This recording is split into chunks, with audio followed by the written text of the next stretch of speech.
Okay, so here's how we're going to do this investigation. Okay, so what we're going to do is we're going to set up some sort of ramp. Okay, and I just have Hot Wheels track, but if you don't have that, use like some kind of smooth surface like a piece of cardboard would work just fine.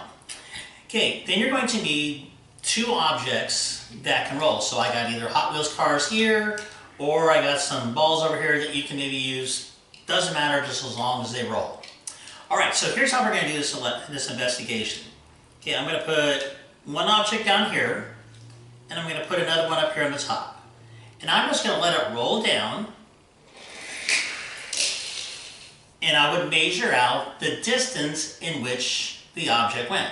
Either use a measuring tape or a ruler, either one will work fine as long as it measures distance.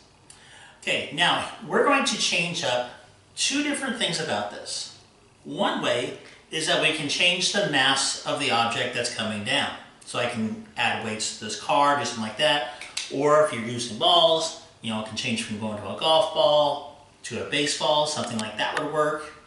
Okay, the other way is by changing the velocity of the object. So you would just change the angle of your ramp. Okay, so we're going to change it from two different ways, and we're going to measure out the distance, and we're going to see which one has a bigger difference or impact in the distance which it goes, the mass or the velocity. Okay, have fun and try this out.